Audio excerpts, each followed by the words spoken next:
Halito, and welcome to Native Chalk Talk, a podcast by natives for all. Here we're keeping our Native ancestors' stories and history alive, while also sharing with you our Native culture, traditions, and more. I'm Rachel Youngman, a Choctaw originally from Anadarko, Oklahoma. I hope you'll enjoy this journey with me as we learn from our Native American guests. And I hope you'll do me a favor. Feel free to like and share these episodes. I so appreciate it. Yakuki.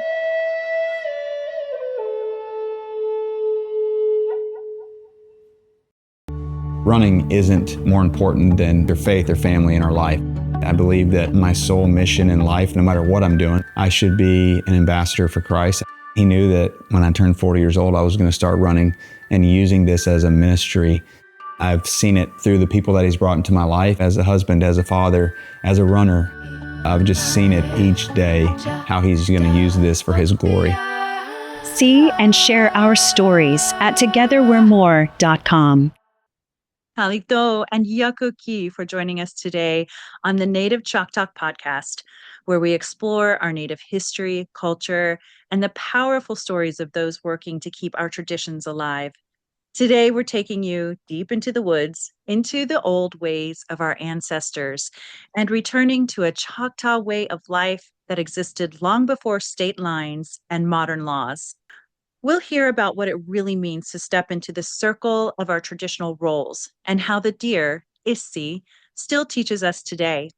And you'll discover the time honored traditions of Choctaw deer hunting, along with the handmade tools and skills that bring the hunt to life.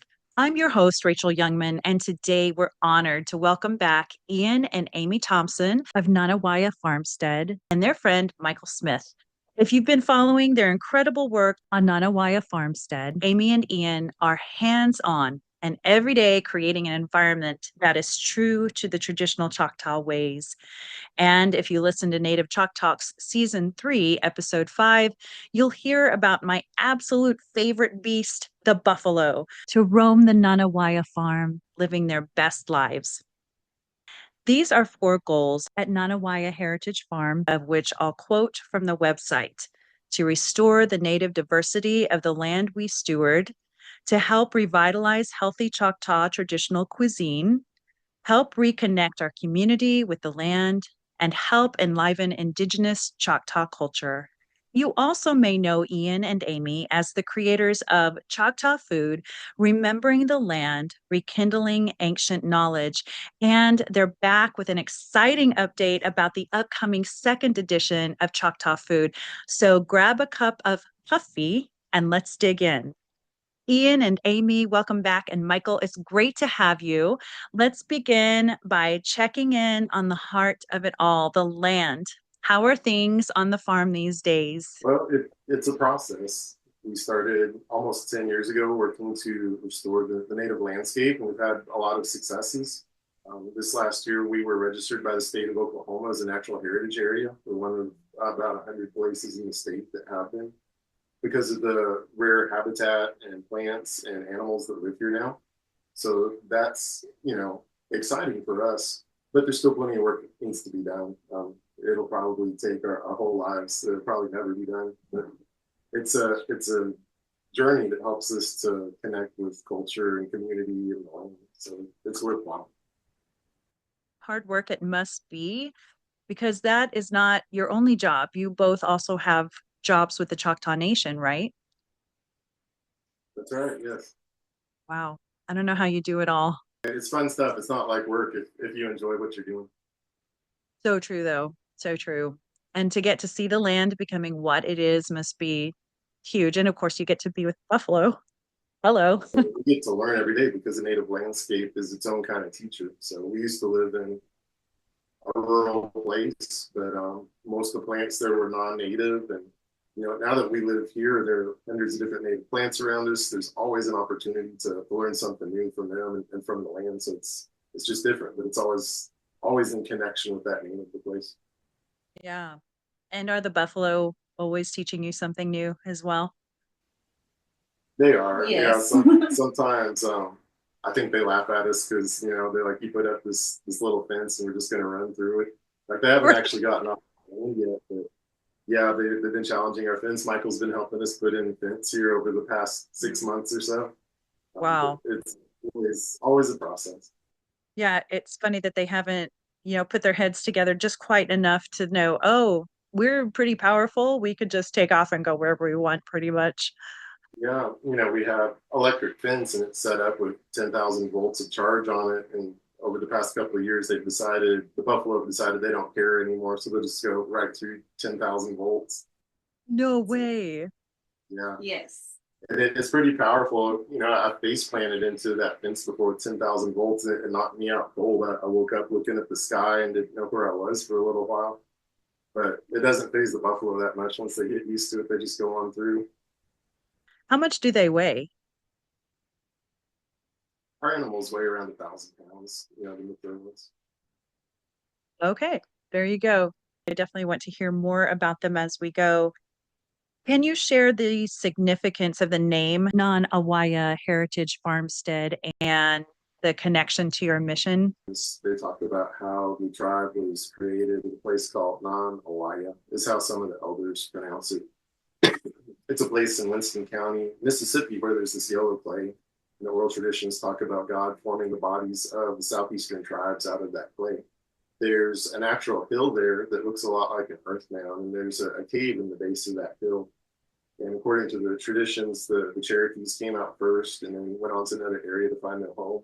And then the Muskogees, and then the Chickasaws, and the Choctaws came out last and climbed up on the sides of that hill. And while we were there in the sun, the clay of our bodies changed into human skin. And that's where God gave Choctaw people a social order to live by, to treat each other, to treat the land, that type of thing. But what it literally means is a place of growth. And so we wanted to connect our farm back with that oral tradition. And we also wanted it to be a place of growth or a place of learning for us. So obviously we talked about you're having buffalo on the farm. What does caring for buffalo look like on a day-to-day basis?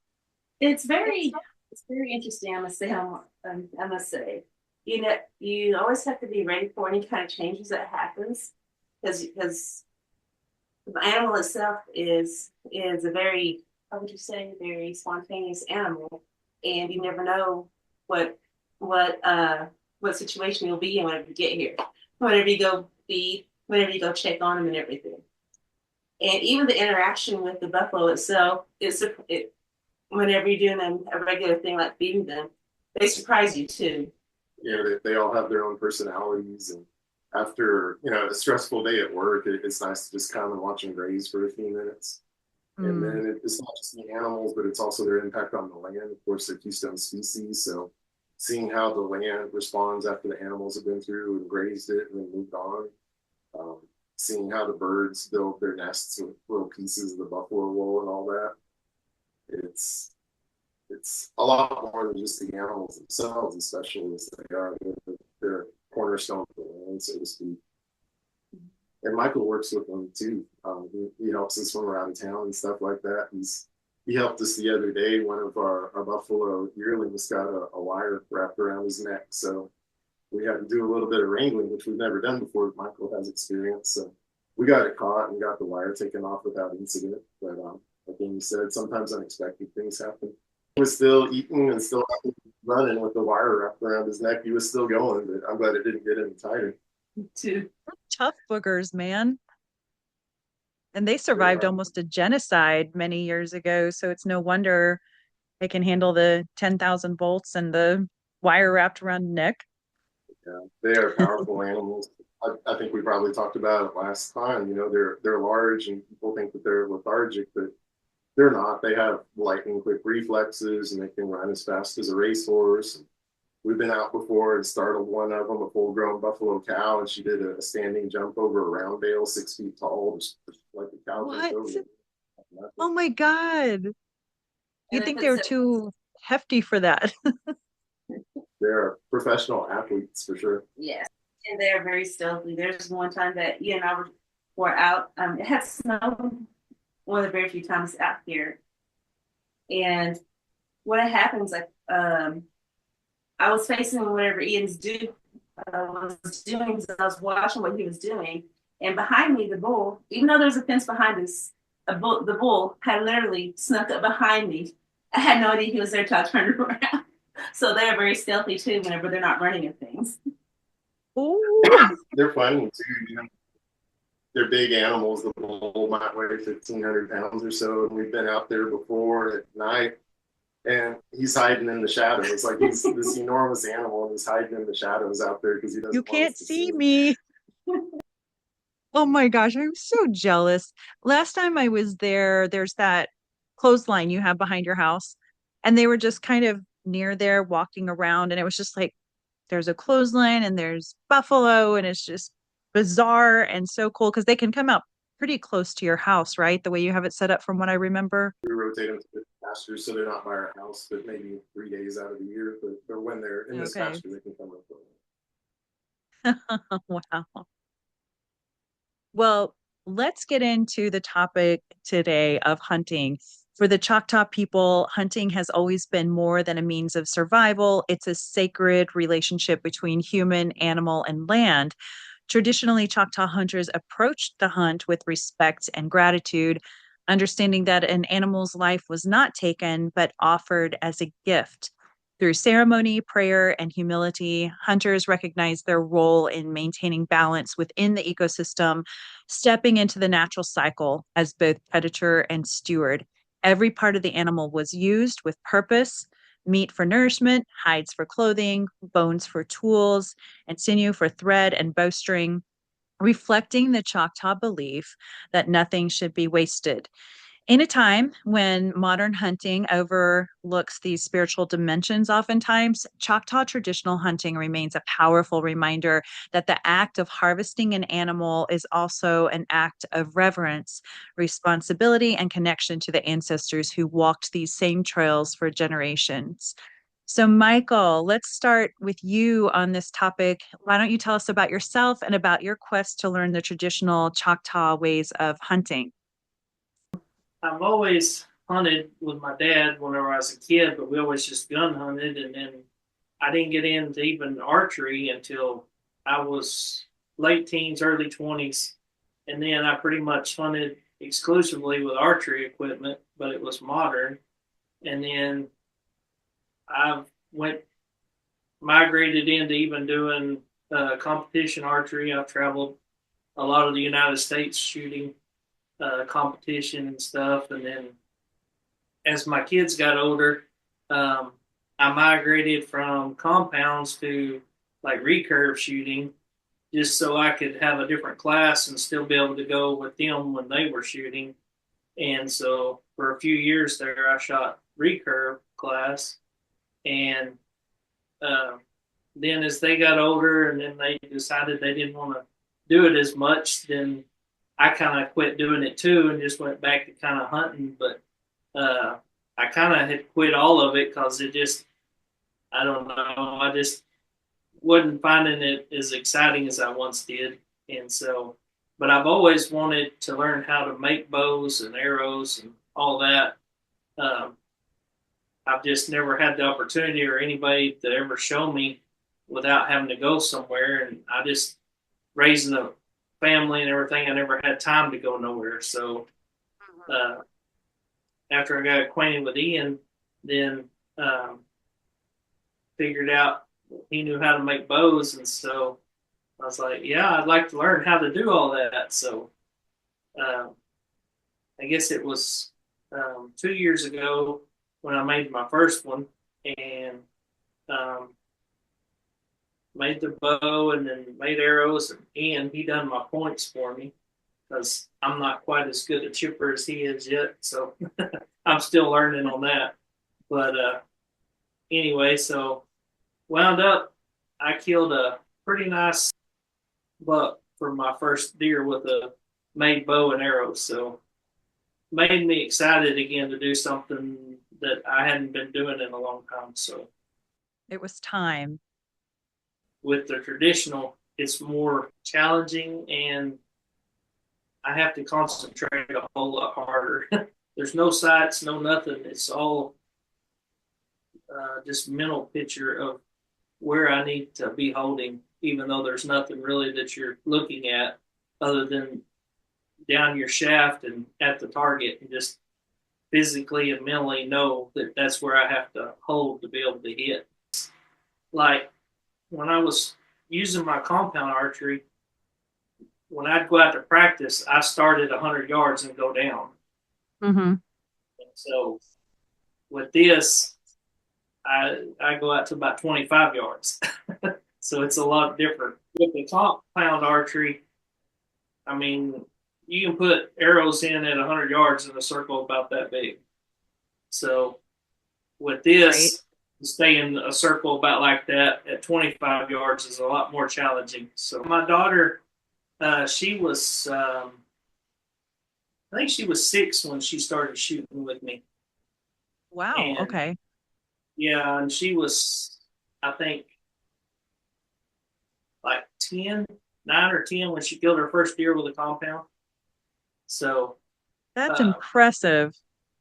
yeah, but I actually built her up to where what she pulls now in her compound is 60 pounds, 61, 62 pounds. She just turned, she's 18, be 19 later, another month or so. So She's putting me to shame. We'll be back after this quick break. I feel a sense of urgency literally every single day. I'm always encouraging people, hey, record your ancestors, capture as many stories as possible so that we can keep those things alive for generations to come. See and share our stories at togetherwe'remore.com. What do the elders say about the relationship between hunters and the animals they harvest? Talking Choctaw elders. Well, not just Choctaw, but tribal elders in general. A lot of times they'll say that the animals were created to help support people, and that they'll take pity on people because people don't have the same physical abilities that animals do. So the animals will sometimes choose to sacrifice themselves to provide for people. You know, the meat today, and for some people, and a lot of people in the past, the hides and the other products that you were talking about. A lot of times, people in the past said that, you know, you put yourself in a position to hunt a deer, but then it was ultimately up to the deer to choose to be hunted. It was not something that you could just do on your own.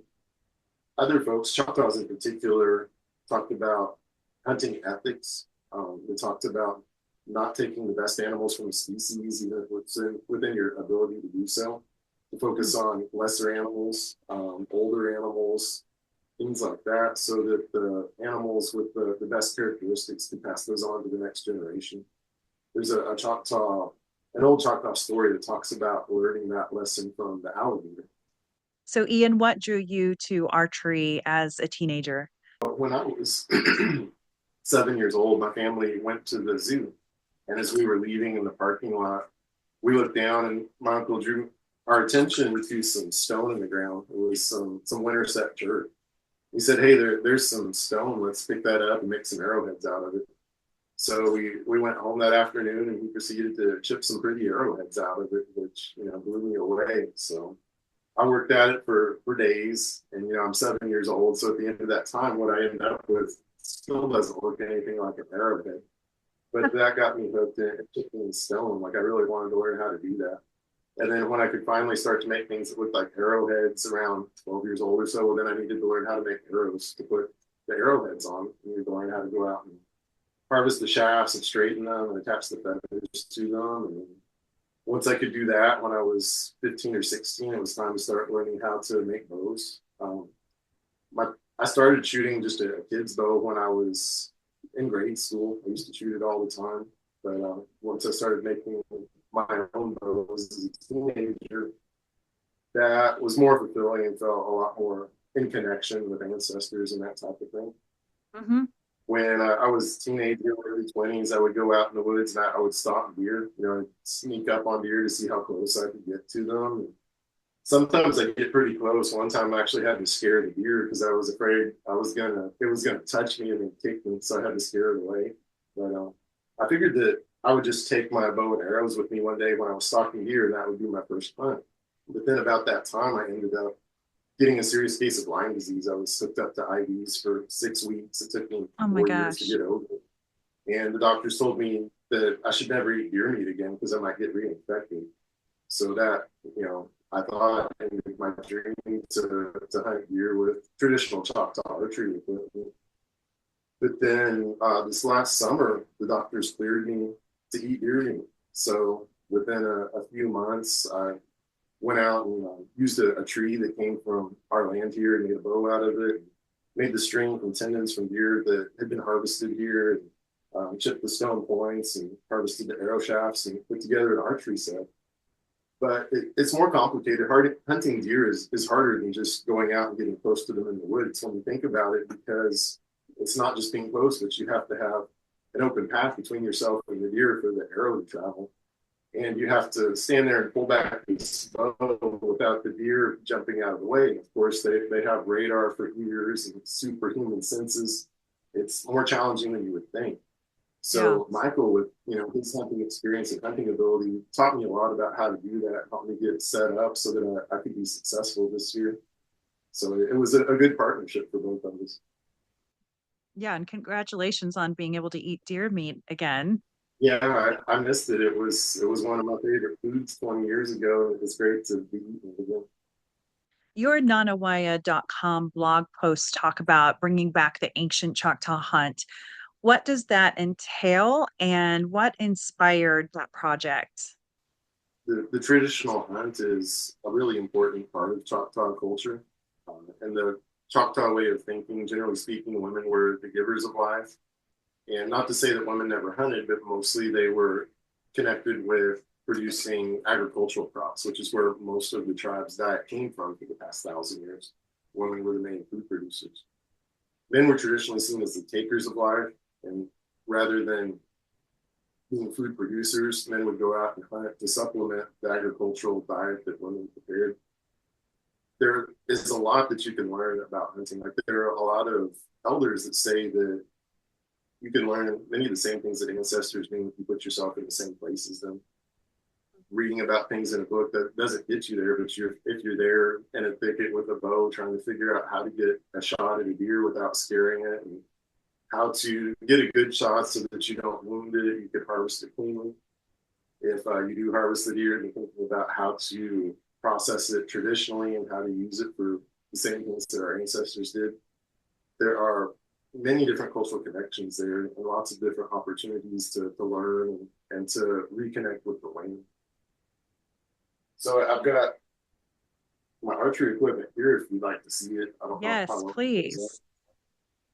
This is the bow that I made. Of course, I've made bows for years, but this one's special because it's made from a tree that's right here on the land we live on. This is a boat arc tree that was in a fence row. So when we were putting in fence for the buffalo, we cut this branch off the tree. And it seasoned for years until I got the okay from the doctor to hunt with it. I'm like, I want to use that tree for my land to do that. And Michael did the same thing. The first bow that he made came from the tree from his land. So it's shaped traditionally. Amy's dad has hunted deer out here for years. Amy and I have as well with a gun from a distance. So this string is made from the tendons in the deer's leg. It's traditional. Wow. The bow, when it's strung, pulls about 55 pounds at 30 inches. It shoots a traditional Choctaw arrow at 99 miles an hour. Michael let us shoot it through his chronograph. So that's all sufficient to hunt a deer. The arrows that I've used are these. These are modeled off of the oldest Choctaw arrows that I had seen until a few months ago. They're at the Harvard Peabody Museum. They date from before the Trail of Tears. They're made out of hardwood shoots. These two are ash, I think. But you cut them in the wintertime and you bind the shafts together so that they don't warp too much. And then a couple months later, they're dry. You scrape off the bark and you coat them in fat. I use buffalo fat just because we have it. And then hold them over a heat source and the wood starts to get limber and you can straighten it out, bend it and straighten it. And then these shafts are barreled just like the old Choctaw ones, so they're thicker in the middle and thinner on the ends. They have to be matched fairly close in spine, so they have fairly close stiffness to each other so that they have the same flight characteristics. They all have the same types of fletchings. These are made from turkey wing feathers, which is the most durable kind of feather for fletching. It's stuck on there with hide glue made from buffalo hide scrapings from processing the buffalo hides into robes. They're tied on with tendons that come from the deer. I don't know if you can see it, but the paint job's a mixture of charcoal for the black and hematite, the kind of iron ore for the red. It's set on there with the hide glue. The tips that I have with this here are just like these. These are a type of point that Choctaw ancestors made about 800 years ago. They're made out of a stone called the Son Oak in Choctaw. It's Tuscaloosa chert gravel in English. And it's interesting, the stone, when you find it in river gravel, it's tan colored. But at this period in time, like 800 years ago, our ancestors would take the stone and put it under the ground and build a fire on top of it and heat the stone. And all that looks cool. But the stone has natural iron in it, which oxidizes when you heat it up. Basically, it rusts. So it turns the rock red color, which is significant from a traditional perspective to use that for drawing blood. And then these are chipped using deer antlers. The older arrow points were a little bit smaller than these. These have to be the size to meet Oklahoma state game laws, but they're still effective. Mm-hmm. Of course, I've been chipping points since I was a little kid, but actually using them to hunt with has helped me to focus more on making them sharper and chipping them in such a way so that there's less friction on the edge so that they penetrate better. That's not something that I really thought about until I was actually out there trying to shoot an arrow through a deer. This is the quiver that I use. It's made from the first deer that I harvested. This one was with a gun. But it's tanned with egg yolks, which is traditional for Choctaw. And then the design on it comes from a paint that I made from black walnut poles from Wheelock Academy, the Choctaw boarding school in McCurtain County. Wow. And to me, these are an effective weapon system. This is the arrow that I harvested my first deer with, my first one with archery. It connects you with the animals for sure. At this time, I was setting out there and I heard the deer come up, and so I get ready with my arrow. And the first deer comes up, and she's a mature doe, and she looks right at me. She didn't quite know what I was because I didn't move, I didn't make any sound, but she was certainly wary of me. And then another mature deer came up, and she didn't see me. And then two young deer came up, and they didn't see me. And they were hanging out there eating. And every once in a while, that mature deer would look right up at me, and then the other deer would too. And I just have to sit there. And it's like their eyes are kind of burning through you. You got to sit there. They're really close to you. And then I heard these heavy footsteps in the woods, and that was probably a buck. And that buck took away the attention of the doe that knew I was there. She went back into the woods, leaving the others that didn't really know I was there. So the other mature doe, she turned her back to me. So I'm like, okay, I've got a shot now. I pulled my arrow back halfway, and then she looked right at me. She heard me pulling that bow back. So I had to just sit there with it half drawn for a while, which is kind of hard. There's some weight on it. You start to shake a little bit and hope that she doesn't see you. And then eventually she turned around. So I just pulled back and was able to release. This is that arrow. You can see how deep it penetrated. It dropped her in about 10 seconds. This is the stone point. It went through the hide. It glanced the rib. It went right through the heart. It hit the leg bone on the other side. And it didn't damage it, which is amazing. And usually you'd expect that to get blown up. Michael's got a point here too that he used to harvest with his deer. Yeah, let's see it, The Michael. one from this year, but it wasn't a real good shot. But I shot it in the head accidentally. But anyway, it took it down. So this is the hide from it. Huh. Beautiful. And this hole here, I don't know if you can see it. That's where the arrow point went through. No way. It makes more sense to me now how that works, considering you said it's 90 miles an hour, the arrow going through the air, because otherwise it's like, how does that pierce? Stay tuned for part 2 of this series. Thanks for listening to Native Chalk Talk. Be sure to join our community on YouTube, Facebook, Instagram, and Twitter, and check us out at nativechalktalk.com. Stay tuned for the next episode. You're going to love it. Yakoki. Thank you, my friends.